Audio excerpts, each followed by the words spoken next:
ವೀಕ್ಷಕರೇ, ನಮ್ಮ ನಕ್ಷತ್ರ ಟಿವಿ ಅರ್ಪಿಸುವ ಆರೋಗ್ಯ ಮಾಹಿತಿ ಕಾರ್ಯಕ್ರಮಕ್ಕೆ ತಮ್ಮೆಲ್ಲರಿಗೂ ಹೃದಯಪೂರ್ವಕ ಸ್ವಾಗತ. ಇವತ್ತು ಹರಿಹರದ ಸರ್ಕಾರಿ ಆಸ್ಪತ್ರೆಯ ಆವರಣದಲ್ಲಿರುವಂಥ ಆಯುಷ್ ಇಲಾಖೆ ಅಂದರೆ ಆಯುಷ್ ಆಸ್ಪತ್ರೆಯ ಡಾಕ್ಟರ್ ಸುಚಿತ್ರಾ ಮೇಡಮ್ ಅವ್ರ ಜೊತೆ ಕೆಲವೊಂದು ಮಾಹಿತಿಗಳನ್ನು ಹಂಚಿಕೊಳ್ಳೋಣ. ಬನ್ನಿ ವೀಕ್ಷಕರೇ. ನಮಸ್ಕಾರ ಮೇಡಮ್. ನಮಸ್ಕಾರ. ನಕ್ಷತ್ರ ವಾಹಿನಿಯ ವೀಕ್ಷಕರಿಗೆಲ್ಲರಿಗೂ ನನ್ನ ನಮಸ್ಕಾರಗಳು. ನಾನು ಡಾಕ್ಟರ್ ಸುಚಿತ್ರಾ, ಇಲ್ಲಿ ತಾಲೂಕು ಸರ್ಕಾರಿ ಆಯುರ್ವೇದ ಆಸ್ಪತ್ರೆ ಹರಿಹರದಲ್ಲಿ ನಾನು ಇಲ್ಲಿ ಕರ್ತವ್ಯ ಸಲ್ಲಿಸ್ತಾ ಇದ್ದೀನಿ. ನಮಸ್ಕಾರ. ನಮಸ್ಕಾರ. ತುಂಬ ಸಂತೋಷ ತಾವು ಇಲ್ಲಿ ಸೇವೆ ಸಲ್ಲಿಸಿಗೆ ಬಂದಿರುವಂಥದ್ದು. ನಮ್ಮ ವೀಕ್ಷಕರಿಗೆ ಆಯುಷ್ ಇಲಾಖೆ ಅಂದ್ರೇನು, ಅದರ ಬಗ್ಗೆ ಮಾಹಿತಿ ಕೊಡಿ. ಹಾಂ, ಆಯುಷ್ ಇಲಾಖೆ ಅಂತಂದರೆ ಅದರಲ್ಲಿ 5 ಅಕ್ಷರಗಳಿದ್ದಾವೆ. AYUSH ಅಂತ. ಎ ಅಂದರೆ ಆಯುರ್ವೇದ, ವೈ ಅಂದರೆ ಯೋಗ ಮತ್ತು ಪ್ರಕೃತಿ ಚಿಕಿತ್ಸೆ, ಯು ಅಂದರೆ ಯುನಾನಿ, ಎಸ್ ಅಂದರೆ ಸಿದ್ಧ ಮತ್ತು ಹೋಮಿಯೋಪತಿ, ಹೆಚ್ ಅಂದರೆ ಹೋಮಿಯೋಪತಿ. ಸೊ ಅಂದರೆ ಆಯುಷ್ ಇಲಾಖೆ ಅಂತಂದರೆ ಯಾವ ಭಾರತೀಯ ವೈದ್ಯ ಪದ್ಧತಿಗಳಿದಾವಲ್ಲ, ಸೊ ಆಯುರ್ವೇದ, ಯೋಗ ಮತ್ತು ಪ್ರಕೃತಿ ಚಿಕಿತ್ಸೆ, ಯುನಾನಿ, ಸಿದ್ಧ ಮತ್ತು ಹೋಮಿಯೋಪತಿ, ಈ ಐದು ಚಿಕಿತ್ಸೆಗಳ ಕ್ರಮಗಳು ಒಂದು ಇಲಾಖೆಯಲ್ಲಿ ಸೇರ್ಪಡೆಗೊಂಡಿದೆ. ಇದಕ್ಕಿಂತ ಮುಂಚೆ ಇದು 2014ರಲ್ಲಿ ಎಲ್ಲರಿಗೂ ಆಯುಷ್ ಇಲಾಖೆ ಅಂತ ಪರಿಚಯ ಆಯಿತು. ಇದಕ್ಕಿಂತ ಮುಂಚೆ 1995ರಲ್ಲಿಯೇ ಇದನ್ನು ಭಾರತೀಯ ವೈದ್ಯ ಪದ್ಧತಿಗಳು ಮತ್ತು ಹೋಮಿಯೋಪತಿ ಇಲಾಖೆ ಅಂತ ಕಾರ್ಯನಿರ್ವಹಿಸ್ತಾ ಇತ್ತು. ಸಂತೋಷ ಮೇಡಮ್, ಆಯುಷ್ ಬಗ್ಗೆ ತಿಳಿಸ್ಕೊಟ್ರಿ. ಆಯುರ್ವೇದ ಇದ್ರ ಬಗ್ಗೆ ನಮ್ಮ ವೀಕ್ಷಕರಿಗೆ ಮಾಹಿತಿ ತಿಳಿಸ್ಕೊಡಿ. ಹಾಂ, ಈಗಾಗಲೇ ಹೇಳಿರೋಂತೆ ಆಯುಷ್ ಇಲಾಖೆಯಲ್ಲಿ ಆಯುರ್ವೇದನೂ ಸಹ ಒಂದು ಭಾಗ ಇದು. ಈ ಆಯುರ್ವೇದದಲ್ಲಿ ಆಯುರ್ವೇದ ಅಂದರೆ 2 ಪದಗಳಿಂದ ಸೇರಿದೆ, ಆಯು ಮತ್ತು ವೇದ ಅಂತ. ಆಯು ಅಂತಂದರೆ ಆಯಸ್ಸು, ವೇದ ಅಂದರೆ ಶಾಸ್ತ್ರ. ಯಾವ ಶಾಸ್ತ್ರದಲ್ಲಿ ಆಯಸ್ಸನ್ನು ವೃದ್ಧಿ ಮಾಡೋದು ಹೇಳ್ತಾರೋ, ಯಾವುದು ಆರೋಗ್ಯವಂತನಾಗಿ ಮಾಡೋಕ್ಕೆ ಹೇಳ್ತಾರೋ ಅದೇ ಆಯುರ್ವೇದ ಅಂತ ಹೇಳ್ತೀವಿ ಅದನ್ನು. ಮೇಡಮ್, ಪ್ರಸ್ತುತ ದಿನಗಳಲ್ಲಿ ಈ ಉತ್ತಮವಾದ ಆರೋಗ್ಯ ಕಾಪಾಡುವಲ್ಲಿ ಆಯುರ್ವೇದದ ಪಾತ್ರ ಏನು ತಿಳಿಸ್ಕೊಡಿ. ನಮಸ್ತೆ. ಹಾಂ, ಈಗ ಎಲ್ಲರಿಗೂ ತಿಳಿದಿರುವಂತೆ ಈಗ ಕ್ರಮಬದ್ಧವಿಲ್ಲದ ಆಹಾರ ವಿಹಾರ, ಮಾನಸಿಕ ಒತ್ತಡ ಇವುಗಳಿಂದ ಏನಾಗ್ತಾ ಇದೆ, ದಿನದಿಂದ ದಿನಕ್ಕೆ ರೋಗಗಳಿಂದ ಬಳಲುವವರ ಸಂಖ್ಯೆ ಜಾಸ್ತಿ ಆಗ್ತಾ ಇದೆ. ಸೊ ಇದರಲ್ಲಿ ಆಯುರ್ವೇದ ಈ ರೋಗಗಳನ್ನು ತಡೆಗಟ್ಟುವಲ್ಲಿ ತುಂಬ ಪ್ರಮುಖ ಪಾತ್ರ ವಹಿಸುತ್ತದೆ. ಏನಂದರೆ ಆಯುರ್ವೇದದ ಉದ್ದೇಶನೇ ಅದು. ನಾನು ಮೊದಲೇ ಹೇಳಿದಾಗೆ ಆಯಸ್ಸನ್ನು ವೃದ್ಧಿ ಮಾಡೋದನ್ನು ಯಾವುದು ಹೇಳುತ್ತೋ ಅದನ್ನೇ ಆಯುರ್ವೇದ ಅಂತ ಹೇಳ್ತೀವಿ. ಆಯುರ್ವೇದ ಒಂದು ಶಾಸ್ತ್ರ ಆಯಸ್ಸಿನ ಬಗ್ಗೆ ಜ್ಞಾನವನ್ನು ಕೊಡುತ್ತೆ, ವೃದ್ಧಿ ಮಾಡುವಂಥ ಜ್ಞಾನ ಕೊಡುತ್ತೆ. ಈಗ ಅದರಲ್ಲಿ ಆಯುರ್ವೇದದಲ್ಲಿ ಪ್ರಮುಖ ಉದ್ದೇಶಗಳು 2. ಮೊದಲನೇ ಉದ್ದೇಶ ಏನಂತಂದರೆ ರೋಗಗಳು ಬಾರದಂತೆ ತಡೆಗಟ್ಟುವುದು. ಹಾಗಂತ ಅಂದರೆ ಏನರ್ಥ ಅಂದರೆ ಆರೋಗ್ಯವಂತ ಇರ್ತಾನೆ, ಅವನ ಆರೋಗ್ಯನ ಹೇಗೆ ಕಾಪಾಡ್ಕೊಳ್ಬೇಕು ಅನ್ನೋದು. 2ನೇ ಉದ್ದೇಶ ಏನಂತಂದರೆ ಯಾವುದೇ ಒಂದು ಕಾಯಿಲೆ ಬಂದಾಗ ಆ ಕಾಯಿಲೆಗೆ ನಾವು ಚಿಕಿತ್ಸೆ ಕೊಡುವುದು. ಈ 2 ಉದ್ದೇಶಗಳು ಪ್ರಮುಖವಾದ ಉದ್ದೇಶಗಳಿದೆ. ಇಲ್ಲಿ ಪ್ರಮುಖವಾಗಿ ಏನಂತಂದರೆ ರೋಗ ತಡೆಗಟ್ಟಲ್ಲಿ ಮತ್ತು ಆರೋಗ್ಯವನ್ನು ಕಾಪಾಡುವಲ್ಲಿ ನಮ್ಮಲ್ಲಿ ಆಯುರ್ವೇದದಲ್ಲಿ ದಿನಚರ್ಯ, ಋತುಚರ್ಯ, ಸದ್ವೃತ, ಆಚಾರ ರಸಾಯನ ಅಂತ ತುಂಬ ವಿಶದವಾಗಿ ಮಾಹಿತಿನ ಹೇಳಿದ್ದಾರೆ. ಇದನ್ನು ದಿನಚರ್ಯ ಋತುಚರ್ಯಗಳನ್ನು ಒಬ್ಬರು ಪಾಲಿಸಿದ್ದೇ ಆದರೆ ಅವರು ಆರೋಗ್ಯವನ್ನು ಪಡೆದುಕೊಳ್ತಾರೆ. ಇದರಲ್ಲಿ ಯಾವುದೇ ನಿಸ್ಸಂಶಯ ಬೇಡ ಇದರಲ್ಲಿ. ಹಾಗಂತ ಆರೋಗ್ಯ ಕಾಪಾಡುವಲ್ಲಿ ಆಯುರ್ವೇದದ ಪಾತ್ರ ಹೇಳುವ ಸಂದರ್ಭದಲ್ಲಿ ತಾವು ದಿನಚರಿ ಬಗ್ಗೆ ಪ್ರಸ್ತಾಪ ಮಾಡಿದರೆ, ಹಾಗಾದರೆ ದಿನಚರಿ ಹೇಗಿರಬೇಕು? ಹಾಂ, ದಿನಚರ್ಯ ಅಂತಂದರೆ ಈಗ ದಿನಚರ್ಯ ಅಂದರೆ ಅಂದರೆ ದಿನನಿತ್ಯದ ಆಚರಣೆಗಳು. ಅಂದರೆ ಬೆಳಿಗ್ಗೆ ಎದ್ದಾಗಿಂದ ರಾತ್ರಿ ಮಲಗುವ ತನಕ ನಾವು ಏನೇನು ಕೆಲಸಗಳನ್ನು ಮಾಡ್ತೀವಿ, ಯಾವ ರೀತಿ ಕೆಲಸ ಮಾಡಿದರೆ ನಾವು ಆರೋಗ್ಯವಾಗಿ ಮತ್ತು ದೀರ್ಘಾಯುಷಿಗಳಾಗಿ ಇರಬಹುದು ಅನ್ನೋದನ್ನು ಈ ದಿನಚರ್ಯ ಪಾಲಿಸಿದರೆ ನಮಗೆ ಸಿಗುತ್ತೆ. ಅದರಲ್ಲಿ ದಿನಚರ್ಯ ಅಂತಂದರೆ ಮೊದಲಿಗೆ ನಾವು ಯಾವ ಹೊತ್ತಿನಲ್ಲಿ ಏಳಬೇಕು, ಯಾವ ವೇಳೆಯಲ್ಲಿ ಏಳಬೇಕು ಅನ್ನೋದನ್ನು ದಿನಚರ್ಯ ಸ್ಟಾರ್ಟ್ ಆಗುತ್ತೆ. ಏನಂತಂದರೆ ದಿನಚರ್ಯ ಬೆಳಿಗ್ಗೆ ಎಷ್ಟೊತ್ತಿಗೆ ಏಳಬೇಕು, ಬೆಳಿಗ್ಗೆ ಎಷ್ಟೊತ್ತಿಗೆ ಹೇಳಬೇಕು ಅಂತಂದರೆ ಈಗ ಬ್ರಾಹ್ಮಿ ಮುಹೂರ್ತದಲ್ಲಿ ಏಳಬೇಕು ಅಂತ ನಮ್ಮ ಆಯುರ್ವೇದದಲ್ಲಿ ಹೇಳಿದ್ದಾರೆ. ಆರೋಗ್ಯವಾಗಿರ್ಬೇಕಂತಂದರೆ ಈಗ ಬ್ರಾಹ್ಮಿ ಮುಹೂರ್ತದಲ್ಲಿ ಹೇಳಬೇಕು. ಬ್ರಾಹ್ಮಿ ಮುಹೂರ್ತ ಉತ್ತಿಷ್ಟೇ ಸ್ವಸ್ಥ ರಕ್ಷಾರ್ಥ ಆಯುಷಃ. ಸ್ವಸ್ಥನಾಗಿರಬೇಕು, ಆಯುಷ್ನಂತಾಗಿರಬೇಕು ಅಂದರೆ ಬ್ರಾಹ್ಮಿ ಮುಹೂರ್ತದಲ್ಲಿ ಎದ್ದೇಳಬೇಕು. ಈ ಬ್ರಾಹ್ಮಿ ಮುಹೂರ್ತ ಅಂದರೆ ಏನಪ್ಪ, ಯಾವ ವೇಳೆನ ನಾವು ಬ್ರಾಹ್ಮಿ ಮುಹೂರ್ತ ಅಂತ ಹೇಳ್ತೀವಿ ಅಂದರೆ ಸೂರ್ಯೋದಯಕ್ಕಿಂತ 1.5 ಗಂಟೆ ಮುಂಚೆ ವೇಳೆನ ನಾವು ಬ್ರಾಹ್ಮಿ ಮುಹೂರ್ತ ಅಂತ ಹೇಳ್ತೀವಿ. ಸೂರ್ಯೋದಯಕ್ಕಿಂತ 1.5 ಗಂಟೆ ಅಂದರೆ ನಾವು 4ರಿಂದ 4:15 ಅಂತ ತಿಳ್ಕೊಳ್ಬೋದು. ಅಂದರೆ ಪ್ರತಿಯೊಬ್ಬರು ಆರೋಗ್ಯವಾಗಿರಬೇಕಂದ್ರೆ ಈ 4ರಿಂದ 4:15 ಸಮಯದಲ್ಲಿ ಎದ್ದೇಳೋದನ್ನು ರೂಢಿ ಮಾಡಿಸ್ಕೊಳ್ಬೇಕು. ಇದನ್ನು ಏನು ಹೇಳ್ತೀವಿ, ಬ್ರಾಹ್ಮಿ ಮುಹೂರ್ತದಲ್ಲಿ ಎದ್ರೆ ಏನಾಗುತ್ತಪ್ಪ ಅಂತಂತಂದರೆ ಈ ಬ್ರಾಹ್ಮಿ ಮುಹೂರ್ತ ಅಂದರೆ 4ರಿಂದ 4:15 ಕಾಲದಲ್ಲಿ ತುಂಬ ನಿಮಗೆ ಗೊತ್ತಿರೋ ಹಾಗೆ ತುಂಬ ಪ್ರಶಾಂತವಾದ ವಾತಾವರಣ ಇರುತ್ತೆ. ಆ ಟೈಮಲ್ಲಿ ನಾವು ಧ್ಯಾನ ಮಾಡಿದ್ರೆ, ಎದ್ದ ತಕ್ಷಣವೇ ನಾವು ಧ್ಯಾನಕ್ಕೆ ಕೂತ್ಕೊಂಡ್ರೆ ಅಲ್ಲಿ ಏನಾಗುತ್ತೆ, ಒಂದು ಹಾರ್ಮೋನ್ ಮೆಲಟೋನಿನ್ ಅನ್ನೋ ಹಾರ್ಮೋನ್ ಇರುತ್ತೆ. ಆ ಹಾರ್ಮೋನ್ಗಳು ಏನು ಮಾಡುತ್ತೆ, ಮನಸ್ಸನ್ನು ಉಲ್ಲಾಸಭರಿತವಾಗಿಡಲಿಕ್ಕೆ ಅನುಕೂಲ ಮಾಡಿಕೊಡುತ್ತೆ. ಸೊ ಹಾಗಾಗಿ ಬ್ರಾಹ್ಮಿ ಮುಹೂರ್ತದಲ್ಲಿ ಎದ್ದು ಒಬ್ಬರು ಧ್ಯಾನ ಮಾಡಿದ್ದೇ ಆದರೆ ಅವ್ರ ದಿನ ಎಲ್ಲ ತುಂಬ ಮನಸ್ಸು ಉಲ್ಲಾಸಿತವಾಗಿ ಯಾವುದೇ ಒಂದು ಕೆಲಸಗಳನ್ನು ತೊಡಗ್ಬೋದು. ಸೊ ಹಾಗಾಗಿ ಈ ಬ್ರಾಹ್ಮಿ ಮುಹೂರ್ತವನ್ನು ಎದ್ದೇಳೋದನ್ನು ಅಭ್ಯಾಸ ಮಾಡಿಕೊಳ್ಬೇಕು. ಒಂದು ದೊಡ್ಡವರಿಗಾದರೆ ಧ್ಯಾನ ಮಾಡಬೇಕು ಈ ಟೈಮಲ್ಲಿ, ಅದು ಚಿಕ್ಕವರಿಗಾದರೆ ಏನು ಓದುವುದ ಪ್ರಶಸ್ತ ಕಾಲ ಇದು. ಯಾವುದೇ ಮಕ್ಕಳಲ್ಲಿ ಇವಾಗ ಪರೀಕ್ಷೆಯ ಸಮಯ ಬೇರೆ, ಎಲ್ಲರಿಗೂ ಸಹ ಪರೀಕ್ಷೆಯ ಒತ್ತಡ ಇದ್ದೇ ಇರುತ್ತೆ. ಆದರೆ ಅವರು ರಾತ್ರಿ ನಿದ್ದೆಗಿಟ್ಟು ಓದಿದಾಗ ಯಾವುದು ನೆನಪು ಇರುವುದಿಲ್ಲ. ಅದೇ ನೀವು ಬ್ರಾಹ್ಮಿ ಮುಹೂರ್ತದಲ್ಲಿ ಎದ್ದು ಓದಿದಾಗ ಅದು ಚೆನ್ನಾಗಿ ಅವರ ನೆನಪಿನಲ್ಲಿ ಉಳಿಯುತ್ತೆ. ಅದಕ್ಕೆ ಹೇಳೋದು ಬ್ರಾಹ್ಮಿ ಮುಹೂರ್ತ ಅಂದರೆ ಬ್ರಹ್ಮಕಾಲ. ಬ್ರಹ್ಮಕಾಲ ಅಂತಂದರೆ ಜ್ಞಾನದ ಕಾಲ. ಒಬ್ಬರು ಜ್ಞಾನವನ್ನು ಪಡಿಬೇಕಂದ್ರೆ ಬ್ರಾಹ್ಮಿ ಕಾಲದಲ್ಲಿ ಬ್ರಾಹ್ಮಿ ಮುಹೂರ್ತದಲ್ಲಿ ಓದಬೇಕು. ಹಾಗೆ ಇದ ನಂತರ ಹೌದು 4ರಿಂದ 4:15 ಎದ್ದೇಳ್ತೀರ. ಅದಾದ ನಂತರ ಏನು ಮಾಡಬೇಕು, ಎದ್ದ ತಕ್ಷಣ ಏನು ಮಾಡಬೇಕು, ಉಷಾಪಾನ ಅಂತ ಹೇಳ್ತಾರೆ. ಉಷಾಪಾನ ಅಂತಂದರೆ ನೀರನ್ನು ಕುಡಿಯೋದು. ಬೆಳಗ್ಗೆ ಎದ್ದ ತಕ್ಷಣ ನೀರನ್ನು ಕುಡಿಯೋದು. ಈ ನೀರನ್ನು ಕುಡಿಯೋದು ಎಷ್ಟು ಕುಡಿಬೇಕಪ್ಪ, ನಾವೊಂದು 4 ಲೋಟ ಅಂದರೆ ಒಂದು 600 ml ಅಷ್ಟು ನೀರನ್ನು ಬೆಳಗ್ಗೆ ಕುಡಿಬೇಕು. ಈ ಬಿಸಿಲುಗಾಲ ಆದರೆ ನೀವು ತಣ್ಣೀರನ್ನೇ ಕುಡಿಬೋದು ಬೆಳಗ್ಗೆ ಎದ್ದು, ಅಥವಾ ತುಂಬ ಚಳಿಗಾಲ ಆದರೆ ಒಂದು ಉಗುರು ಬೆಚ್ಚಗಿನ ನೀರನ್ನು ಒಂದು 4 ಲೋಟ ಬೆಳಗ್ಗೆ ಎದ್ದ ತಕ್ಷಣ ಕುಡಿಬೇಕು. ಈ ಉಷಾಪಾನದ ಮಹತ್ವ ಏನಪ್ಪ ಅಂತಂದರೆ, ನಮ್ಮಲ್ಲಿ ಈಗ ದಿನನಿತ್ಯ ನೋಡ್ತಾ ಇರ್ತೀವಿ, ನಮ್ಮ ಆಯುರ್ವೇದ ಆಸ್ಪತ್ರೆಯಲ್ಲಿ ದಿನನಿತ್ಯ ತುಂಬ ಮೂಲವ್ಯಾಧಿ, ಫಿಷರ್ ಪೇಷಂಟ್ಸ್ ತುಂಬ ಬರ್ತಾ ಇರ್ತಾರೆ, ರೋಗಿಗಳು ತುಂಬ ಬರ್ತಾರೆ. ಇದಕ್ಕೆಲ್ಲ ಕಾರಣ ಒಂದೇ, ಫಿಷರ್ ಆಗಲಿ, ಫಿಸ್ಟುಲಾ ಆಗಲಿ, ಮೂಲವ್ಯಾಧಿ. ಇವೆಲ್ಲವಕ್ಕೂ ಕಾರಣ ಇದನ್ನು ಮಲ ವಿಬಂಧ ಅಂದರೆ ಅವರಿಗೆ ಮಲ ವಿಸರ್ಜನೆ ಸರಿಯಾಗಿ ಆಗದೇ ಇರುವುದು. ಅದರಿಂದ ಏನಾಗುತ್ತೆ ಅವರಿಗೆ, ಸೊ ಮಲ ವಿಸರ್ಜನೆ ಕಷ್ಟ ಆಗೋದ್ರಿಂದ ಅವರಿಗೆ ಈ ಮೂಲವ್ಯಾಧಿಗಳೆಲ್ಲ ಬರುತ್ತೆ. ಸೊ ಹಾಗಾಗಿ ಬೆಳಗ್ಗೆ ಎದ್ದು ನೀವು 4ರಿಂದ 4:15 ಗಂಟೆಗೆ ಎದ್ದ ಮೇಲೆ ಒಂದು 4 ಲೋಟ ನೀರು ಕುಡಿದ್ರೆ ಅಲ್ಲಿ ಕರುಳಿನ ಚಲನೆ ತುಂಬ ಚೆನ್ನಾಗಿ ಆಗುತ್ತೆ. ಸೊ ಅವರಿಗೆ ಮಲ ವಿಸರ್ಜನೆ ತುಂಬ ಸುಲಭವಾಗಿ ಆಗುತ್ತೆ. ಸೊ ಅದಕ್ಕೋಸ್ಕರ ಈ ಉಷಾಪಾನ ಮಾಡಬೇಕು. ಹಾಗೆ ಉಷಾಪಾನದ ನಂತರ ಏನು ಮಾಡಬೇಕು ಅಂದರೆ ಮುಖ ಪ್ರಕ್ಷಾಲನ. ಏನಂದರೆ ನಾವು ರಾತ್ರಿಯೆಲ್ಲ ಮಲಗಿರ್ತೀವಿ, ಮಲಗಿದಾಗ ಆಯಾಸ ಇರುತ್ತೆ. ಅದೇ ನಾವು ಮುಖವನ್ನು ತಣ್ಣೀರಿನಿಂದ, ಮುಖ ಮತ್ತು ಅದನ್ನು ಕಣ್ಣುಗಳನ್ನು ತಣ್ಣೀರಿಂದ ತೊಳೆದಿದ್ದೇ ಆಗಿದ್ದರೆ ನಮಗೆ ಆಯಾಸ ಎಲ್ಲ ಹೋಗುತ್ತೆ. ಅದಕ್ಕೆ ಮುಖ ಪ್ರಕ್ಷಾಲನ ಮಾಡಬೇಕು. ಈ ಮುಖ ಪ್ರಕ್ಷಾಲನ ನಂತರ ಏನು ಮಾಡಬೇಕು ಅಂತಂದರೆ ದಂತಧಾವನ. ಹಲ್ಲುಜ್ಜೋದು ಎಲ್ಲರಿಗೂ ಗೊತ್ತು, ಎಲ್ಲರೂ ಹೇಳ್ತೀವಿ ನಾವು, ಎಲ್ಲರೂ ಹಲ್ಲುಜ್ಜೇ ಉಜ್ತೀವಲ್ವಾ. ಆದರೆ ಈಗ ಏನಂತಂದರೆ ಹಲ್ಲುಜ್ಜೋದಕ್ಕೆ ನಾವೆಲ್ಲರೂ ಏನು ಮಾಡ್ತೀವಿ, ಈ ಟೂತ್ಪೇಸ್ಟ್ಗಳನ್ನ ಬಳಸ್ತೀವಿ. ಆದರೆ ಹಿಂದಿನ ಕಾಲದಲ್ಲಿ ಏನು ಮಾಡ್ತಾಯಿದ್ರು, ಟೂತ್ ಬ್ರಷ್ಗಳಿತ್ತಾ? ಇಲ್ಲ.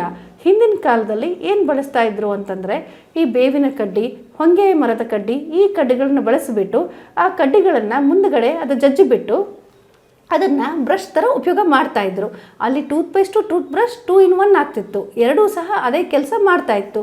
ಹಾಗೆ ಅದರಲ್ಲಿ ಅದನ್ನು ಬ್ರಷ್ ಮಾಡಿಬಿಟ್ಟು ಅದನ್ನು ಹಲ್ಲುಗಳ ಸ್ವಚ್ಛತೆನ ಅವರು ಕಾಪಾಡ್ಕೊಳ್ತಾ ಇದ್ರು. ಆದರೆ ಈಗಿನ ಕಾಲದಲ್ಲಿ ನಾವೆಲ್ಲರೂ ಸಹ ಟೂತ್ಪೇಸ್ಟ್ಗಳ ಅಥವಾ ಟೂತ್ ಬ್ರಷ್ಗಳ ಮೊರೆ ಹೋಗಿದ್ದೇವೆ. ಆದರೆ ಎಷ್ಟೊಂದು ಸಂಶೋಧನೆ ಪ್ರಕಾರ ಏನಂತಂದರೆ ಈ ಟೂತ್ಪೇಸ್ಟ್ಗಳಲ್ಲಿ ಕೆಲವೊಂದು ರಾಸಾಯನಿಕ ಅಂಶಗಳಿರುತ್ತೆ. ಈ ಫ್ಲೋರಿನ್ ಕಂಟೆಂಟ್ ಅಂತ ಇರುತ್ತೆ. ಆ ಫ್ಲೋರಿನ್ ಕಂಟೆಂಟ್ ಜಾಸ್ತಿ ಇರೋ ಟೂತ್ಪೇಸ್ಟ್ಗಳು ಬಳಸಿದ್ರೆ ಏನಾಗುತ್ತೆ, ಮೂಳೆಗಳ ಸೌತ ಜಾಸ್ತಿ ಬರುತ್ತೆ. ಆಮೇಲೆ ಕೆಲವೊಬ್ಬರು ಹಲ್ಲುಗಳಲ್ಲಿ ನೋಡಿರ್ಬೋದು ನೀವು, ಒಂದು ಬಿಳಿ ಚುಕ್ಕಿ ಥರ ಇರುತ್ತೆ ಹಲ್ಲುಗಳ ಮಧ್ಯ. ಆ ಬಿಳಿ ಚುಕ್ಕಿಗಳು ಎದಕ್ಕೆ ಬರುತ್ತಂದರೆ ಈ ಫ್ಲೋರೋಸಿಸ್ ಕಂಟೆಂಟ್ ಜಾಸ್ತಿ ಆದ್ರೇ ಆಗುತ್ತೆ. ಅದೇ ರೀತಿ ಕೆಲವೊಂದು ರಾಸಾಯನಿಕ ಅಂಶಗಳು ಈವನ್ ಥೈರಾಯ್ಡ್ ಫಂಕ್ಷನ್ನ ಸಹ, ಥೈರಾಯ್ಡ್ ಕೆಲಸ ಮಾಡುವುದನ್ನು ಸಹ ಕಡಿಮೆ ಮಾಡುತ್ತದೆ ಅಂತ ಹೇಳ್ತಾರೆ. ಸೊ ಹಾಗಾಗಿ ಈ ರಾಸಾಯನಿಕ ಭರಿತವಾದ ನೀವು ಟೂತ್ಪೇಸ್ಟ್ಗಳನ್ನು ಬಳಸೋದಕ್ಕಿಂತ ಸೊ ನೀವು ಏನು ಮಾಡ್ಬೋದು ಅಂದರೆ ಆಯುರ್ವೇದದಲ್ಲಿ ಇವಾಗ ನಾವಂತೂ ಇವಾಗ ಹೊಂಗೆ ಮರ ಅಥವಾ ಬೇವಿನ ಕಡ್ಡಿ ಜಜ್ಜಿಬಿಟ್ಟಂತೂ ಮಾಡಲಿಕ್ಕಾಗೋದಿಲ್ಲ. ಆದರೆ ಅದರಿಂದ ಆ ಚೂರ್ಣಗಳ, ಆ ಬೇರಿನ ಚೂರ್ಣಗಳನ್ನು ಮಾಡಿಬಿಟ್ಟು ನಮ್ಮ ಮಾರುಕಟ್ಟೆಯಲ್ಲಿ ಟೂತ್ ಪೌಡರ್ಗಳು ಸಿಗ್ತಾ ಇದೆ. ಈ ವಿಕೋ ವಜ್ರದಂತ ಇರ್ಬೋದು ಅಥವಾ ಡಾಬರ್ ಲಾಲ್ ದಂತ ಮಂಜನ್ ಇರ್ಬೋದು. ಈ ಥರ ಪೌಡರ್ಗಳನ್ನ ನೀವು ಬಳಸಿದ್ದೇ ಆದರೆ, ಹಲ್ಲು ಉಜ್ಜಲಿಕ್ಕೆ ಬಳಸಿದ್ದೇ ಆದರೆ ನಿಮ್ಗೆ ಹಲ್ಲಿನ ಸಮಸ್ಯೆ ಯಾವುದೂ ಇರುವುದಿಲ್ಲ. ಹಾಗಂತ ಹಲ್ಲು ಉಳುಕಾಗೋದು, ಹಲ್ಲು ಜುಮ್ಮು ಆಗೋದು, ಇವೆಲ್ಲ ಸಮಸ್ಯೆಗಳಿಂದ ನೀವು ಮುಕ್ತರಾಗ್ಬೋದು. ಈ ಹಲ್ಲು ಉಜ್ಜೋದು ಆಯಿತು. ಈಗೆಲ್ಲರೂ ಹಲ್ಲುಜ್ಜುತ್ತಾರೆ, ಹೌದು ಆಯಿತು, ಈಗ ಸ್ನಾನನಾ? ಇಲ್ಲ. ಹಲ್ಲುಜ್ಜಿದ ನಂತರ ಇನ್ನೊಂದು ಏನಂದರೆ, ಬಹಳ ಜನ ಮಾಡದೇ ಇರುವುದು ಏನಂದರೆ ನಾಲಿಗೆ ಉಜ್ಜೋದಿಲ್ಲ, ನಾಲಿಗೆ ತಿಕ್ಕೋದಿಲ್ಲ. ಆದರೆ ಅದು ಜಿಹ್ವಾ ನಿರ್ಲೇಖನ ಅಂತ ನಾವು ಹೇಳ್ತೇವೆ. ಆ ನಾಲಿಗೆ ಉಜ್ಜೋದ್ರಿಂದ ಏನಾಗುತ್ತೆ, ನಾಲಿಗೆನ ಮೇಲೆ ರಾತ್ರಿ ಮಲಗಿದಾಗ ಬೆಳಗ್ಗೆ ಎದ್ದು ನಾವು ನಾಲಿಗೆ ನೋಡಿಕೊಂಡ್ರೆ ಒಂದು ದಪ್ಪನಾಗಿ ಒಂದು ಬಿಳಿಯ ಒಂದು ಪರದ ಇರುತ್ತೆ. ಅದನ್ನು ಆ ಪದರ ಇರುತ್ತೆ. ಆ ಬಿಳಿಯ ಪದರ ಹೋಗ್ಬೇಕಂತಂದರೆ ನಾವು ನಾಲಿಗೆನ ಚೆನ್ನಾಗಿ ತಿಕ್ಕಬೇಕು. ಈ ನಾಲಿಗೆನ ತಿಕ್ಕೋದ್ರಿಂದ ಏನಾಗುತ್ತೆ ಅಂತಂದರೆ ಬಾಯಲ್ಲಿ ಒಂದು ರುಚಿ, ನಾವೇನೇ ತಿಂದ್ರೂ ಒಂದು ರುಚಿ ಆಗುತ್ತೆ, ರುಚಿ ಅನಿಸುತ್ತೆ. ಅದರ ಜೊತೆಗೆ ಬಾಯಿನ ದೌರ್ಗಂಧ್ಯ ಹೋಗುತ್ತೆ. ಎಲ್ಲರೂ ಹೇಳ್ತಾರೆ, ಒಬ್ಬರು ಪಕ್ಕದಲ್ಲಿ ಬಂದಿರ್ತಾರೆ, ನಿಮ್ಮ ಬಾಯಿಂದ ತುಂಬ ವಾಸನೆ ಬರ್ತಿರುತ್ತೆ ಅಂತ ಹೇಳ್ತಾರೆ. ಆವಾಗ ನಾವೇನು ಹೇಳ್ತೀವಿ, ಹಲ್ಲು ಉಜ್ಜಿದ್ದೀನಿ ಡಾಕ್ಟ್ರೆ, ಆದರೂ ಬಾಯಲ್ಲಿ ವಾಸನೆ ಬರ್ತಾ ಇದೆ ಅಂತ. ಆದರೆ ಬರೀ ಹಲ್ಲು ಉಜ್ಜೋದು ಸಾಕಾಗೋದಿಲ್ಲ. ಅದ್ರ ಜೊತೆಗೆ ನಾವೇನು ಮಾಡಬೇಕು, ನಾಲಿಗೆಯನ್ನು ತಿಕ್ಕೋದನ್ನು ದಿನನಿತ್ಯ ಅಭ್ಯಾಸ ಮಾಡಿಕೊಳ್ಬೇಕು. ಹಾಗೆ ಸೊ ಇದಾದ ನಂತರ ಏನು ಮಾಡಬೇಕು, ಹಲ್ಲುಜ್ಜಿದ್ದಾಯಿತು, ನಾಲಿಗೆ ತಿಕ್ಕಿದ್ದಾಯಿತು, ಮುಖ ತೊಳೆದಿದ್ದಾಯಿತು. ಈಗ ಏನಂತಂದರೆ ವ್ಯಾಯಾಮ ಮಾಡಬೇಕು. ಈಗಿನ ದಿನನಿತ್ಯದ ಒತ್ತಡದಲ್ಲಿ ವ್ಯಾಯಾಮವನ್ನು ಮಾಡೋದೇ ಇಲ್ಲ. ಹಾಗೆ ಸೊ ಹಾಗಾಗಿ ಈ ವ್ಯಾಯಾಮನ ದಿನನಿತ್ಯದಲ್ಲೂ ಮಾಡಬೇಕು. ಈ ವ್ಯಾಯಾಮ ಅಂದರೆ ಏನು, ಆಯುರ್ವೇದದಲ್ಲಿ ವ್ಯಾಯಾಮ ಅಂದರೆ ಶರೀರ ಆಯಾಸಜನಕ ಕರ್ಮಂ ವ್ಯಾಯಾಮಂ ಇತ್ಯದಿಬೀಯತೆ ಅಂತ ಹೇಳ್ತಾರೆ. ಅಂದರೆ ಯಾವುದು ನಮಗೆ ಶರೀರಕ್ಕೆ ಆಯಾಸ ಕೊಡುತ್ತೋ ಅದನ್ನೇ ವ್ಯಾಯಾಮ ಅಂತ ಹೇಳ್ತಾರೆ. ಹಾಗಂಥೇಳಿ ವ್ಯಾಯಾಮನ ಒಂದೇ ಸಲ ಜಾಸ್ತಿ ಮಾಡಲಿಕ್ಕೆ ಹೋದರೆ ಬೇರೆ ತೊಂದರೆಗಳು ಕಾಡುತ್ತೆ. ಹಾಗಾಗಿ ವ್ಯಾಯಾಮನ ಯಾವಾಗಲೂ ಅಷ್ಟೇ ಒಬ್ಬ ವ್ಯಕ್ತಿಯ ಅರ್ಧ ಶಕ್ತಿಯಷ್ಟು ಅಷ್ಟೇ ಮಾಡಬೇಕು. ಅಥವಾ ಹಣೆ ಮುಂದೆ ಬೆವರು ಸಾಲು ಬಂದ ತಕ್ಷಣವೇ ನಾವು ಆ ವ್ಯಾಯಾಮವನ್ನು ನಿಲ್ಲಿಸಬೇಕು. ಈ ವ್ಯಾಯಾಮ ಮಾಡೋದ್ರಿಂದ ಏನಾಗುತ್ತೆ, ಶಾರೀರಿಕ ಬಲ ಹೆಚ್ಚುತ್ತೆ, ರಕ್ತ ಸಂಚಲನೆ ಹೆಚ್ಚಾಗುತ್ತೆ, ಜೀರ್ಣಶಕ್ತಿ ಜಾಸ್ತಿ ಆಗುತ್ತೆ, ಆಮೇಲೆ ಕೊಬ್ಬಿನ ಶೇಖರಣೆ ಆಗುವುದಿಲ್ಲ. ಸೊ ಹಾಗಾಗಿ ಈ ಮಧುಮೇಹ ಆಗಲಿ, ರಕ್ತದೊತ್ತಡ ಆಗಲಿ, ಈಗಿನ ಕಾಲದಲ್ಲಿ ಇವೆಲ್ಲ ತುಂಬಾ ನಾವು ನೋಡ್ತಾ ಇರ್ತೀವಿ ಸಾಮಾನ್ಯವಾಗಿ. ಇದು ಆಗಬಾರ್ದು ಅಂದರೆ ದಿನನಿತ್ಯ ವ್ಯಾಯಾಮವನ್ನು ಮಾಡಬೇಕು. ಹಾಗಂತ ಅದಾದ ನಂತರ ವ್ಯಾಯಾಮ ಆದಮೇಲೆ ಅಭ್ಯಂಗ ಅಥವಾ ಎಣ್ಣೆ ಸ್ನಾನ ಅಂತ ಹೇಳ್ತೀವಿ ನಾವು. ಹಾಗಂತ ಅಭ್ಯಂಗ ಅಥವಾ ಎಣ್ಣೆ ಸ್ನಾನ ಅಂತಂದರೆ, ಈಗ ನಾವೆಲ್ಲರೂ ಎಣ್ಣೆ ಸ್ನಾನ ಯಾವಾಗ ಮಾಡೋದು ಅಂತಂದರೆ ಯುಗಾದಿ ಅಥವಾ ದೀಪಾವಳಿ, ಇವೆರಡರಲ್ಲೇ ನಾವು ಎಣ್ಣೆ ಸ್ನಾನ ಮಾಡ್ತೀವಿ. ಆದರೆ ಆಯುರ್ವೇದದಲ್ಲಿ ಆ ರೀತಿ ಹೇಳಿಲ್ಲ. ಆಯುರ್ವೇದದಲ್ಲಿ ಏನು ಹೇಳಿದ್ದಾರೆ ಅಂದರೆ ದಿನನಿತ್ಯವೂ ಸಹ ಎಣ್ಣೆ ಸ್ನಾನ ಮಾಡಬೇಕು ಅಂತ ಹೇಳಿದ್ದಾರೆ. ಈಗ ದಿನನಿತ್ಯ ಆಗಲಿಲ್ಲ ಅಂದ್ರೂ ವಾರಕ್ಕೆ ಒಂದು ದಿನ ಆದ್ರೂ ನೀವು ಎಣ್ಣೆ ಸ್ನಾನ ಮಾಡಬೇಕು. ಎಣ್ಣೆ ಸ್ನಾನ ಏನಪ್ಪ ಅಂತಂದರೆ ಎಳ್ಳೆಣ್ಣೆ ತೊಗೊಳ್ಳಿ. ನೀವು ಮನೆಯಲ್ಲಿ ಸಿಗೋ ಎಳ್ಳೆಣ್ಣೆ ತೊಗೊಳ್ಳಿ. ಎಳ್ಳೆಣ್ಣೆ ಏನು ಮಾಡಿ ಸ್ವಲ್ಪ ಉಗುರು ಬೆಚ್ಚಗೆ ಮಾಡಿಬಿಟ್ಟು ಮೈಗೆಲ್ಲ ಹಚ್ಕೊಂಡ್ರೆ ಅವಾಗ ಅದೇನಾಗುತ್ತೆ, ಸ್ವಲ್ಪ ಹೊತ್ತು ಬಿಟ್ಟು ಆಮೇಲೆ ನಂತರ ನೀವು ಸ್ನಾನ ಮಾಡಿದ್ರೆ ಸೊ ಆ ಎಣ್ಣೆ ಸ್ನಾನದಿಂದ ನಿಮಗೆ ಏನಾಗುತ್ತೆ, ಚರ್ಮದ ಕಾಂತಿ ಹೆಚ್ಚಾಗುತ್ತೆ, ಚರ್ಮ ಸುಕ್ಕುಗೊಟ್ಟಲ್ಲ, ಸ್ನಾಯು ಸಹ ಬಲಗೊಳ್ಳುತ್ತೆ. ಸೊ ಹಾಗಾಗಿಬಿಟ್ಟು ನೀವು ಏನು ಮಾಡಿ ಎಣ್ಣೆ ಸ್ನಾನನ ದಿನನಿತ್ಯ ರೂಢಿ ಮಾಡ್ಕೊಳ್ಳಿ. ದಿನನಿತ್ಯ ಆಗಲಿಲ್ಲ ಅಂದ್ರೂ ವಾರಕ್ಕೆ ಒಂದು ಸಲ ಆದರೂ ನೀವು ಮಾಡ್ಕೊಳ್ಳಿ. ಅದರ ಜೊತೆಗೆ ಯಾರಿಗೆ ಎಣ್ಣೆ ಸ್ನಾನ ಮಾಡಲಿಕ್ಕೆ ಆಗೋದೇ ಇಲ್ವೋ ದಿನನಿತ್ಯದಲ್ಲಿ, ಆವಾಗ ನೀವೇನು ಮಾಡಬೇಕು, ಈ 3 ಜಾಗಗಳಲ್ಲಿ ಮಾತ್ರ ನೀವು ಎಣ್ಣೆ ಹಚ್ಕೊಳ್ಳೇಬೇಕು. ಮೈ ತುಂಬ ನೀವು ಎಣ್ಣೆ ಹಚ್ಕೊಳ್ಳಿಲ್ಲದ್ರೂ ತೊಂದರೆ ಇಲ್ಲ. ಆದರೆ ನೀವು ಶಿರ, ಶ್ರವಣ, ಪಾದ, ಶ್ರವಣ ಪಾದದಲ್ಲಿ ನೀವು ಎಣ್ಣೆನ ಹಚ್ಕೊಳ್ಳೇಬೇಕು. ಶಿರ ಅಂದರೆ ತಲೆಗೆ. ಇಲ್ಲಿ ನಾವು ದಿನನಿತ್ಯ ನೋಡ್ತಾ ಇರ್ತೀವಿ, ಬಹಳ ಜನ ಚಿಕ್ಕ ಮಕ್ಕಳು ಸಹ ಬರ್ತಾರೆ ನಮ್ಮಲ್ಲಿ, ಡಾಕ್ಟ್ರೇ ತಲೆ ಹೊಟ್ಟಾಗಿದೆ, ನಮಗೆ ತಲೆ ಕೂದಲು ತುಂಬ ಉದುರುತ್ತೆ, ಕಣ್ಣುರಿ ಆಗುತ್ತೆ.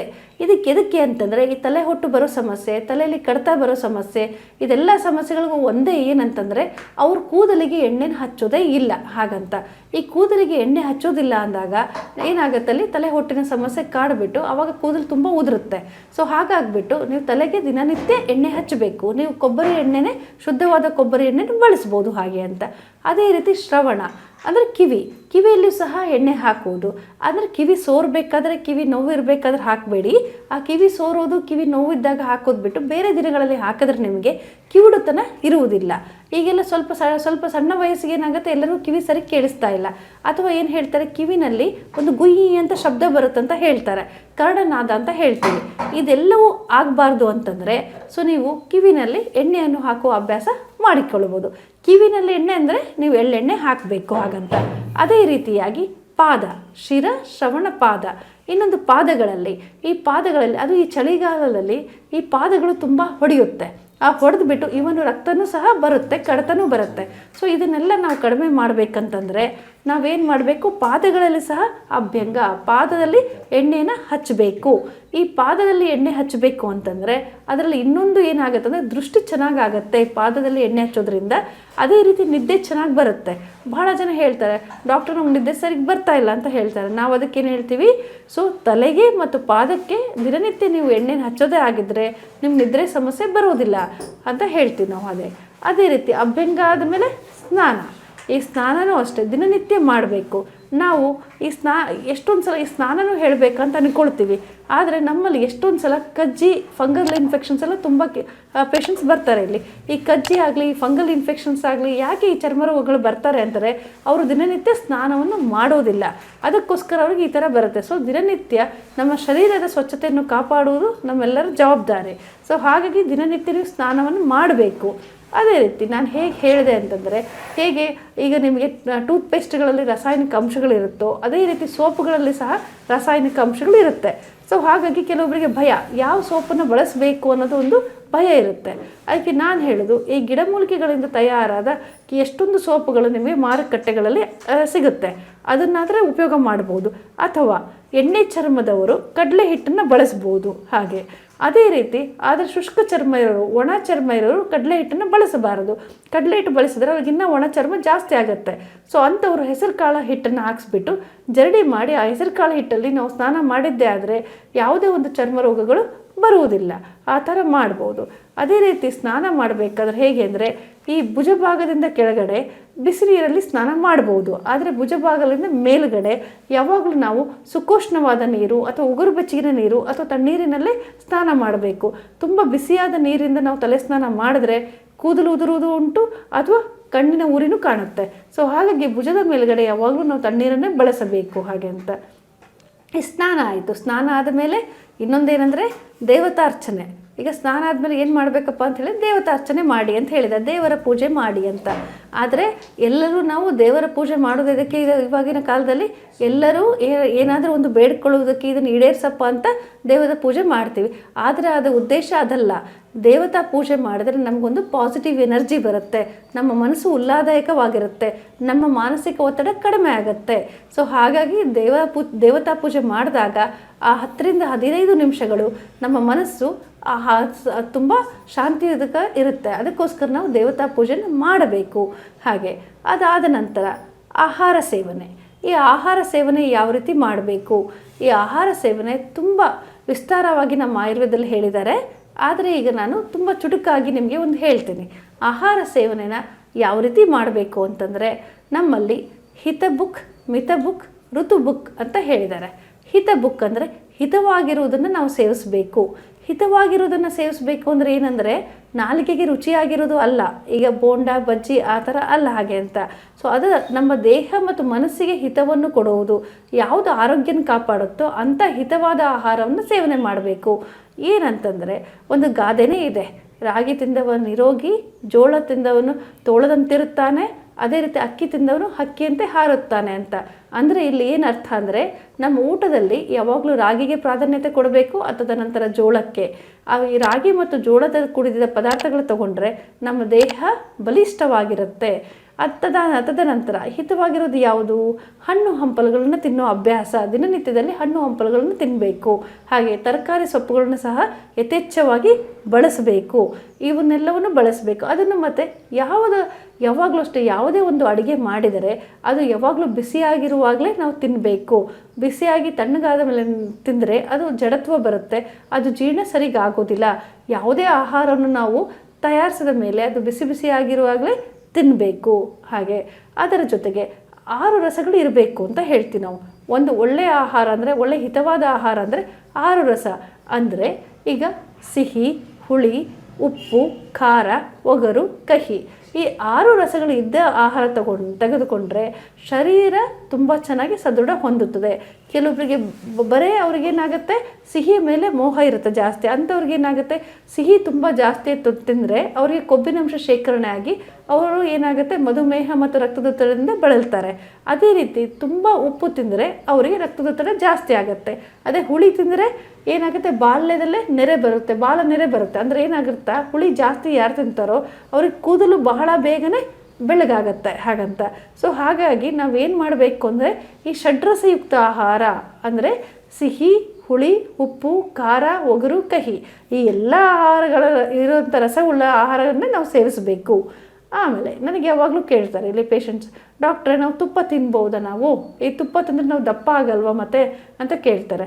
ಆದರೆ ನಮ್ಮಲ್ಲಿ ಏನು ಹೇಳ್ತಾರೆ, ಘೃತಂ ಮೇದ್ಯಕರಂ ಅಂತ ಹೇಳ್ತಾರೆ. ಘೃತಂ ಮೇದ್ಯಕರಂ ಅಂತಂದರೆ ಏನಂದರೆ, ಮೆದುಳಿನ ಶಕ್ತಿ, ನೆನಪಿನ ಶಕ್ತಿ ತುಪ್ಪ ತಿನ್ನೋದ್ರಿಂದ ಜಾಸ್ತಿ ಆಗುತ್ತೆ. ಸೊ ಹಾಗಾಗಿ ಮಕ್ಕಳಲ್ಲಿ, ದೊಡ್ಡವರಲ್ಲೂ ಸಹ, ಎಲ್ಲರಿಗೂ ಸಹ ತುಪ್ಪದ ಅಗತ್ಯ ಇದ್ದೇ ಇದೆ. ನೀವು ತುಪ್ಪನ ತಿನ್ನಿ.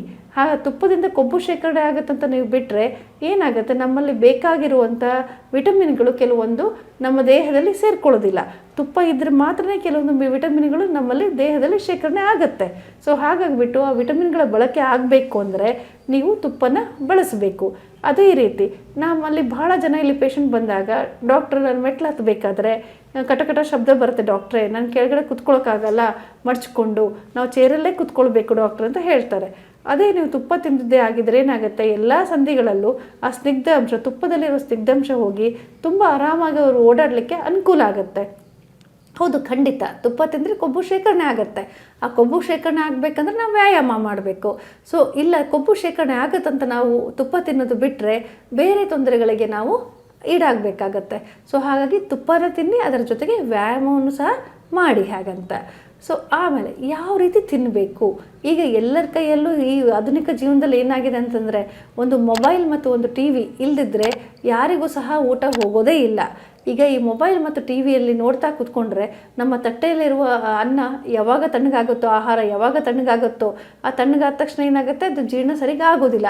ಮತ್ತು ನಾವು ಎಷ್ಟು ಪ್ರಮಾಣದಲ್ಲಿ ತಿಂತೀವಿ ಅನ್ನೋದು ಸಹ ಗೊತ್ತಾಗೋದಿಲ್ಲ. ಅದಕ್ಕೆ ಯಾವಾಗಲೂ ಅಷ್ಟೇ, ನೀವು ತಿನ್ನಬೇಕಾದ್ರೆ ನೀವು 10ರಿಂದ 15 ನಿಮಿಷ ತೊಗೊಳ್ತೀರ ಊಟ ಮಾಡಲಿಕ್ಕಲ್ವಾ.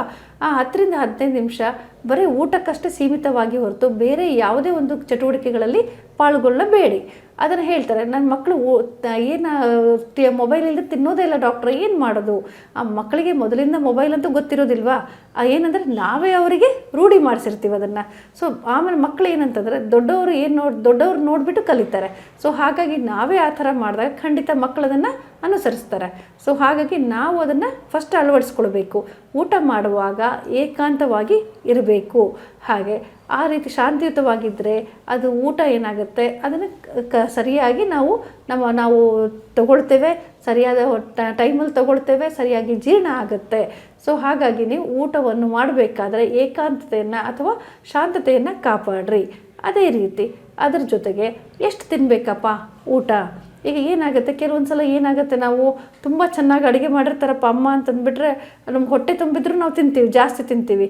ಆದರೆ ಒಂದೊಂದು ಸಲ ಏನಾಗುತ್ತೆ, ನಮ್ಗೆ ಇಷ್ಟ ಆಗಲಿಲ್ಲ, ಯಾವುದೋ ಒಂದು ಉಪ್ಪಿಟ್ಟು ಮಾಡಿದ್ರು ಅಂದ ತಕ್ಷಣ ನಾವು ತಿನ್ನೋದೇ ಇಲ್ಲ. ಆ ರೀತಿ ಅಲ್ಲ, ನಾವು ತಿಂತಾ ಇರೋದು ನಮ್ಮ ನಾಲಿಗೆ ರುಚಿಗಲ್ಲ, ನಮ್ಮ ದೇಹ ಮತ್ತು ಮಾನಸಿಕ ಆರೋಗ್ಯಕ್ಕೋಸ್ಕರ ನಾವು ತಿಂತಾ ಇದ್ದೀವಿ. ಸೊ ಹಾಗಾಗಿಬಿಟ್ಟು ನಾವು ಯಾವುದೇ ತಗೊಂಡ್ರೂ ನಾವು ಆಹಾರವನ್ನು, ನಮ್ಮ ಹೊಟ್ಟೆನ 3 ಭಾಗ ಮಾಡಿದ್ರೆ ಒಂದು ಭಾಗ ದ್ರವರೂಪ ಆಹಾರ, ಒಂದು ಭಾಗ ಘನ ಆಹಾರ, ಒಂದು ಭಾಗನ ಖಾಲಿ ಬಿಡಬೇಕು. ಆ ಖಾಲಿ ಬಿಟ್ಟಾಗ ಏನಾಗುತ್ತೆ, ನಿಮಗೆ ಅದು ಸರಿಯಾಗಿ ಜೀರ್ಣಕ್ರಿಯೆ ಆಗುತ್ತೆ. ನಾನೊಂದು ಎಕ್ಸಾಂಪಲ್ ಕೊಡ್ತೀನಿ. ಇಲ್ಲಿ ನಾವು ಎಲ್ಲರೂ ಮಿಕ್ಸಿ ಬಳಸ್ತೀವಿ. ಎಲ್ಲ ನೀವು ಮಿಕ್ಸಿನಲ್ಲಿ ಮಿಕ್ಸ್ ಮಾಡಬೇಕಂತ ಎಲ್ಲ ಕಂಪ್ಲೀಟ್ ತುಂಬ ಆನ್ ಮಾಡಿದ್ರೆ ಏನಾಗುತ್ತೆ, ಪಟ್ ಅಂತ ಹೊಡೆಯುತ್ತೆ. ಅದೇ ರೀತಿ ಸಹ ಹೊಟ್ಟೆ ತುಂಬ ನಾವು ತಿಂದಾಗ ಏನಾಗುತ್ತೆ, ಅದು ಜೀರ್ಣಶಕ್ತಿ ಆಗೋದಿಲ್ಲ, ಜೀರ್ಣ ಸರಿಯಾಗಿ ಆಹಾರ ಆಗೋದಿಲ್ಲ.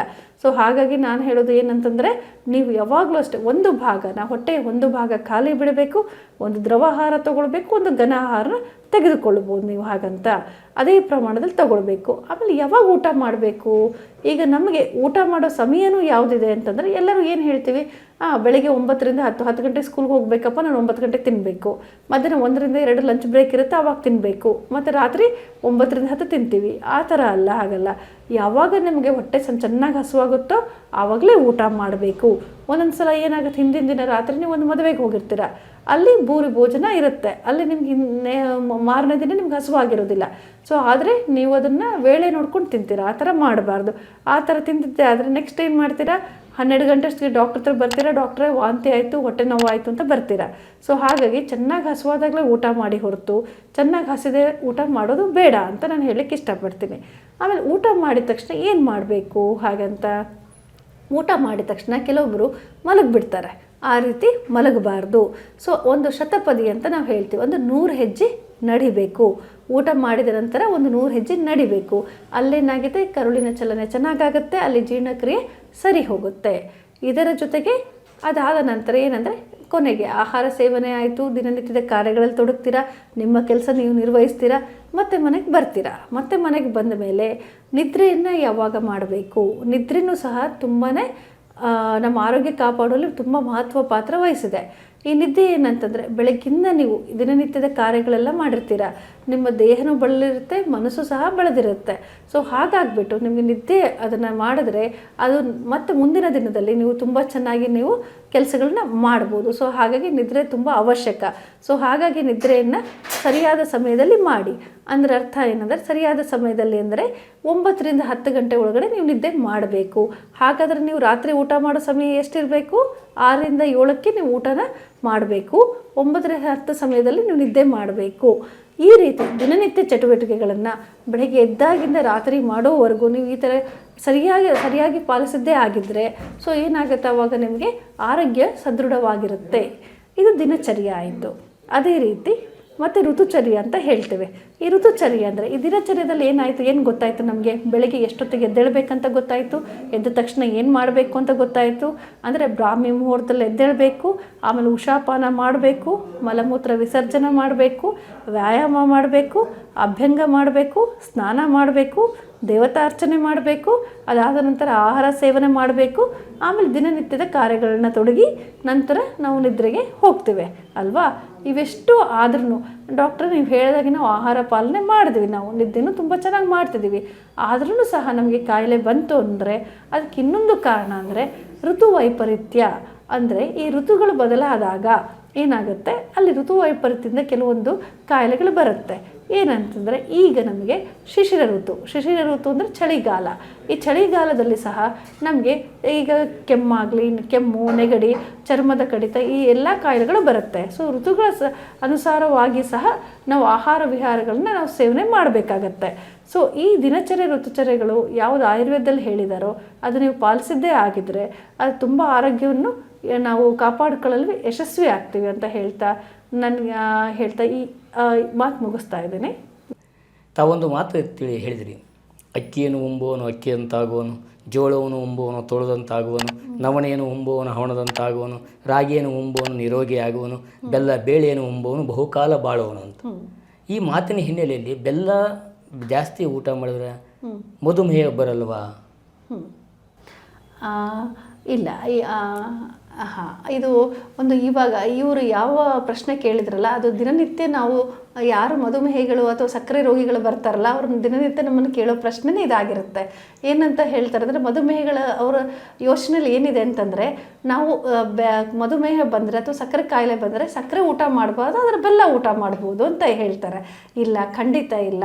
ಸೊ ಬೆಲ್ಲನೂ ಸಹ ಅದು ಸಿಹಿಯಾದ್ದೇ. ಸೊ ಹಾಗಾಗಿ ನಮ್ಮ ದೇಹದಲ್ಲಿ ಸಕ್ಕರೆ ಅಂಶ ಜಾಸ್ತಿ ಆಗುತ್ತೆ, ಅಂದರೆ ಗ್ಲೂಕೋಸ್ನ ಪ್ರಮಾಣ ಜಾಸ್ತಿ ಆಗುತ್ತೆ.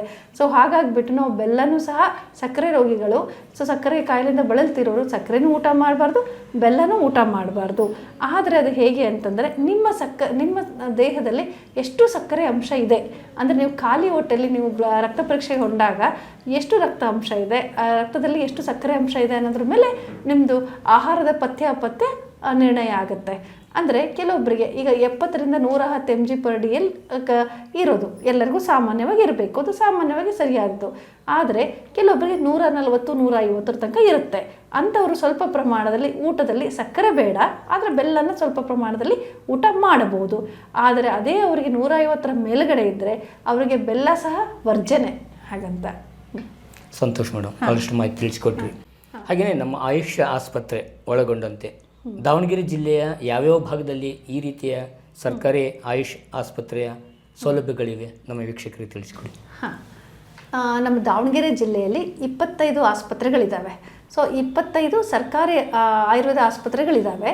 ಏನಂತಂದರೆ ಈ 25ರಲ್ಲಿ ಈಗ ಗ್ರಾಮೀಣ ಭಾಗದಲ್ಲಿ ಸರ್ಕಾರಿ ಆಯುರ್ವೇದ ಚಿಕಿತ್ಸಾಲಯಗಳಂತ ಇದೆ. ಹಾಗೆ ಅದೇ ರೀತಿ ಡಿಸ್ಟಿಕ್ ಲೆವೆಲಿಗೆ ಬಂದರೆ ದಾವಣಗೆರೆ ಜಿಲ್ಲೆಯಲ್ಲಿ ದಾವಣಗೆರೆ ನಗರದಲ್ಲೇ ಒಂದು ಪ್ರಕೃತಿ ಚಿಕಿತ್ಸಾ ಕೇಂದ್ರ ಇದೆ, ಒಂದು ಚಿಟ್ಟೇರಿ ಆಸ್ಪತ್ರೆಯಲ್ಲಿ ಆಯುಷ್ ವಿಭಾಗ ಅಂತೇಳಿ ಕಾರ್ಯನಿರ್ವಹಿಸ್ತಾ ಇದೆ. ಆ ಆಯುಷ್ ವಿಭಾಗದಲ್ಲಿ ಆಯುರ್ವೇದ ಪದ್ಧತಿಯ ಜೊತೆಗೆ ಹೋಮಿಯೋಪತಿ ಮತ್ತು ಯುನಾನಿ ಮತ್ತು ಪ್ರಕೃತಿ ಚಿಕಿತ್ಸೆ ಇವೆಲ್ಲವೂ ಸೌಲಭ್ಯ ಸಹ ದಾವಣಗೆರೆಯಲ್ಲಿ ಇದೆ. ಚಿಟ್ಟೇರಿ ಆಸ್ಪತ್ರೆ ಆಯುಷ್ ವಿಭಾಗದಲ್ಲಿ ನಿಮ್ಗೆ ಸಿಗುತ್ತೆ ಅಲ್ಲಿ. ಹಾಗೆ ಅದೇ ರೀತಿ ಇನ್ನೊಂದು ಪ್ರಕೃತಿ ಚಿಕಿತ್ಸಾ ಕೇಂದ್ರ ಜಗಳೂರಿನಲ್ಲಿ ಸಹ ಒಂದು ಕಾರ್ಯನಿರ್ವಹಿಸ್ತಾ ಇದೆ. ಹಾಗಂತ ಸೊ ಒಟ್ಟಿನಲ್ಲಿ 2 ಪ್ರಕೃತಿ ಚಿಕಿತ್ಸಾ ಕೇಂದ್ರಗಳಿದೆ ನಮ್ಮ ದಾವಣಗೆರೆ ಜಿಲ್ಲೆಯಲ್ಲಿ. ಒಂದು ದಾವಣಗೆರೆ ನಗರದಲ್ಲಿ ಅದು ಕೋರ್ಟ್ ಹಿಂಭಾಗದಲ್ಲಿದೆ, ಕೆಲಸ ಮಾಡ್ತಾ ಇದೆ. ಇನ್ನೊಂದು ಜಗಳೂರಿನಲ್ಲಿ ಕೆಲಸ ಮಾಡ್ತಾ ಇದೆ. ಅದೇ ರೀತಿ ಚಿಟ್ಟೇರಿ ಆಸ್ಪತ್ರೆಯಲ್ಲಿ ಆಯುಷ್ ವಿಭಾಗದಲ್ಲಿ ಒಂದು ವಿಭಾಗ ಪ್ರಕೃತಿ ಚಿಕಿತ್ಸೆ ಇದೆ. ಆದರೆ ತಾಲೂಕು ಮಟ್ಟದಲ್ಲಿ ಬಂದರೆ ಒಂದು ಚನ್ನಗಿರಿ ತಾಲೂಕು ಸರ್ಕಾರಿ ಆಸ್ಪತ್ರೆ ಇದೆ ಮತ್ತು ಇನ್ನೊಂದು ಹರಿಹರದಲ್ಲಿ ಇದೆ. ಈ ಹರಿಹರದಲ್ಲಿ ಕಾರ್ಯನಿರ್ವಹಿಸ್ತಾ ಇದ್ದೀವಿ. ಈ ಚನ್ನಗಿರಿನಲ್ಲಿ ಪಂಚಕರ್ಮ ಸೌಲಭ್ಯ ಇದೆ ಈಗ. ಆದರೆ ನಮ್ಮ ಹರಿಹರದಲ್ಲಿ ಈಗ ಸದ್ಯದರಲ್ಲಿಯೇ ನಮ್ಮ ಒಂದು 10 ಹಾಸಿಗೆಗಳ ಆಸ್ಪತ್ರೆ ಕಟ್ಟಡ ಅಪೂರ್ಣ ಹಂತದಲ್ಲಿದೆ. ಅದಾದ ನಂತರ ನಿಮ್ಮ ಹರಿಹರದ ನಗರ ನಿವಾಸಿಗಳಿಗೂ ಸಹ ನಿಮಗೂ ಸಹ ಈ ಪಂಚಕರ್ಮದ ಸೌಲಭ್ಯ ನಿಮಗೆ ಸಿಗುತ್ತೆ. ಅದನ್ನು ತಾವೆಲ್ಲರೂ ಸದುಪಯೋಗ ಪಡಿಸ್ಕೊಳ್ಬೇಕಾಗಿ ಈ ಮೂಲಕ ನಾನು ವಿನಂತಿಸ್ಕೊಳ್ತೇನೆ. ನಿಮ್ಮ ಆಸ್ಪತ್ರೆಗೆ ಯಾವ ರೀತಿಯ ಪೇಷಂಟ್ಸ್ ಅಂದರೆ ಯಾವ್ಯಾವ ರೋಗಿಗಳು ಬರ್ತಾರೆ? ಹಾಂ, ಇಲ್ಲಿ ನಮ್ಮ ಆಯುರ್ವೇದ ಆಸ್ಪತ್ರೆಯ ಸೌಲಭ್ಯಗಳನ್ನ ತುಂಬ ಚೆನ್ನಾಗಿ ಜನ ಇಲ್ಲಿ ಹರಿಹರದವರು ಪಡ್ಕೊಳ್ತಾ ಇದ್ದಾರೆ. ನನಗೆ ಅದರ ಬಗ್ಗೆ ತುಂಬ ಸಂತೋಷ ಇದೆ. ಒಂದು ಇಲ್ಲಿ ಬಂದ ಮೇಲೆ ಸೇವೆ ಸಲ್ಲಿಸೋಕ್ಕೆ ತುಂಬ ತೃಪ್ತಿಕರನೂ ಇದೆ ನನಗೆ. ಇಲ್ಲಿ ತುಂಬ ಕಡೆಯಿಂದ ನಮಗೆ ಹರಿಹರದಿಂದನೇ ನಮಗೆ ಇಲ್ಲಿ ಹರಿಹರ ಮತ್ತು ಸುತ್ತಮುತ್ತ ಇದರಿಂದನೂ ಸಹ ಗ್ರಾಮಗಳಿಂದನೂ ಸಹ ನಮ್ಮಲ್ಲಿ ಸಂಧಿವಾತ ಅಂದರೆ ಮೂಳೆ ಸೌತಗಳಿಂದ ಬಳಲ್ತಾ ಇರೋರ ಸಂಖ್ಯೆ ತುಂಬ ಜನ ಬಂದು ತೋರಿಸ್ಕೊಂಡು ಹೋಗ್ತಾರೆ. ಅದು ಮೊಣಕಾಲು ನೋವಾಗಿರ್ಬೋದು, ಸೊಂಟ ನೋವಾಗಿರ್ಬೋದು, ಭುಜ ನೋವಾಗಿರ್ಬೋದು ಅಥವಾ ಹಿಂಡಿ ನೋವಾಗಿರ್ಬೋದು. ಇಂಥ ಕಾಯಿಲೆಗಳಿಗೆ ಬಂದುಬಿಟ್ಟು ತೋರಿಸ್ಕೊಂಡು ತುಂಬ ಗುಣ ಪಡೆದಿದ್ದಾರೆ. ಬಹಳ ಜನ ಅದನ್ನೇ ಹೇಳ್ತಾರೆ, ಡಾಕ್ಟ್ರೇ ನಾವು ಬಹಳ ವರ್ಷಗಳಿಂದ ನಾವು ಪೇನ್ ಕಿಲ್ಲರ್ಸ್ ತೊಗೊಳ್ತಾ ಇದ್ವಿ, ಅದರಲ್ಲಿ ಕಡಿಮೆ ಆಗಿರಲಿಲ್ಲ.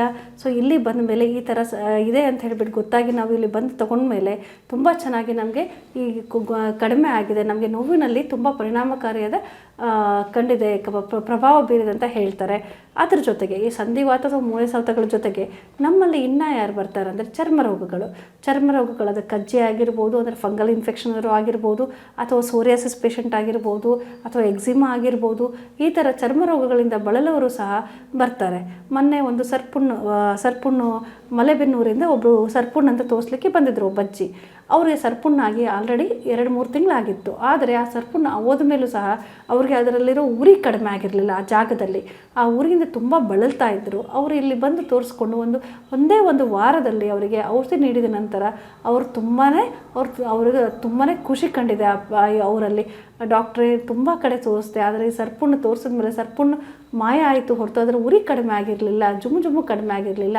ಇಲ್ಲಿ ಬಂದ ಮೇಲೆ ಚೆನ್ನಾಗಾಗಿದೆ ಅಂತ ಹೇಳ್ತಾರೆ. ಅದೇ ರೀತಿ ಫಂಗಲ್ ಇನ್ಫೆಕ್ಷನ್, ಸೋರಿಯಾಸಿಸ್ ಇನ್ಫೆಕ್ಷನ್ ಅವ್ರು ಬರ್ತಾರೆ. ಅದೇ ರೀತಿ ಮೂತ್ರದಲ್ಲಿ ಕಲ್ಲಿರೋರು ಸಹ ಬರ್ತಾರೆ. ಈ ಮೂತ್ರದಲ್ಲಿ ಕಲ್ಲಿರೋರಿಗೂ ಸಹ ನಮ್ಮ ಆಯುರ್ವೇದದಲ್ಲಿ ಆ ಕಲ್ಲನ್ನು ಕರಗಿಸುವಂಥದ್ದು ಕೆಲವೊಂದು ದ್ರವ್ಯಗಳು ಅವೈಲೇಬಲ್ ಇದೆ. ಸೊ ಹಾಗಾಗಿ ಆ ಔಷಧಿ ದ್ರವ್ಯಗಳನ್ನು ತೊಗೊಂಡ್ಬಿಟ್ಟು ಆ ಮೂತ್ರದಲ್ಲಿ ಕಲ್ಲಿನಿಂದ ನೋವಿಂದ ಬಳಲ್ತಿರೋರು ಸಹ ಪರಿಹಾರ ಕಂಡುಕೊಂಡಿದ್ದಾರೆ. ಅದರ ಜೊತೆಗೆ ಮಧುಮೇಹ ರೋಗಿಗಳು ಸಹ, ಈ ಮಧುಮೇಹ ರೋಗಿಗಳು ಮಧುಮೇಹನ್ನು ಆ ಸಕ್ಕರೆ ಅಂಶವನ್ನು ಹತೋಟಿಯಲ್ಲಿ ಇಟ್ಕೊಳ್ಳೋಕ್ಕೆ, ಅದೇ ರೀತಿ ಮಧುಮೇಹಗಳಲ್ಲಿ ಪಾದದಲ್ಲಿ ಉರಿ ಜುಮ್ಮು ಎಲ್ಲ ತುಂಬ ಇರುತ್ತೆ. ಆ ಥರ ತೊಂದರೆಗಳಿಂದ ಈಡಾಗಿರೋರು ಸಹ ತುಂಬ ಚೆನ್ನಾಗಿ ಪರಿಹಾರನ ಇಲ್ಲಿ ಕಂಡುಕೊಂಡಿದ್ದಾರೆ. ಸೊ ಇದೇ ರೀತಿ ನಮಗೆ ಎಲ್ಲ ಥರದ ಕಾಯಿಲೆಗಳು ಬರ್ತಾರೆ. ಆಮೇಲೆ ಇವಾಗ ತುಂಬ ಅತ್ಯಂತ ಸಾಮಾನ್ಯವಾಗಿರುವ ಈ ಗ್ಯಾಸ್ಟ್ರಿಕ್ ತೊಂದರೆ ಅಥವಾ ಮೂಲವ್ಯಾಧಿ ಅಥವಾ ಮಲ ವಿಸರ್ಜನೆಯಲ್ಲಿ ತೊಂದರೆ ಆಗಿರೋರು, ಇದಕ್ಕೆಲ್ಲ ನಮ್ಮಲ್ಲಿ ಔಷಧಿಗಳು ಲಭ್ಯವಿದೆ. ಅದನ್ನು ಪಡೆದುಕೊಂಡು ತುಂಬ ಚೆನ್ನಾಗಿ ಉತ್ತಮ ಗುಣ ಕಾಣ್ತಾ ಇದ್ದಾರೆ. ಇದಕ್ಕೆ ನನಗೆ ತುಂಬಾ ಖುಷಿ ಇದೆ. ಮೇಡಮ್ ಅವರೇ, ಭಾಳಷ್ಟು ಮಾಹಿತಿಗಳನ್ನು ನಮ್ಮ ವೀಕ್ಷಕರಿಗೆ ತಿಳಿಸಿಕೊಟ್ರಿ. ಆರೋಗ್ಯವೇ ಮಹಾಭಾಗ್ಯ ಅನ್ನುವಂಥ ಹಿನ್ನೆಲೆಯಲ್ಲಿ ಮತ್ತೊಂದು ಸಂಚಿಕೆ, ನಮ್ಮ ನಕ್ಷತ್ರ ವಾಹಿನಿಯ ಆರೋಗ್ಯ ಮಾಹಿತಿಯ ಮತ್ತೊಂದು ಸಂಚಿಕೆಯಲ್ಲಿ ಅನೇಕ ವಿಷಯಗಳನ್ನು ನಿಮ್ಮಿಂದ ವೀಕ್ಷಕರಿಗೆ ತಿಳಿಸಿಪಡಿಸುವಂಥ ಕೆಲಸವನ್ನು ಮಾಡೋಣ. ಧನ್ಯವಾದಗಳು ಮೇಡಮ್. ನಿಮಗೂ ಸಹ ಧನ್ಯವಾದಗಳು.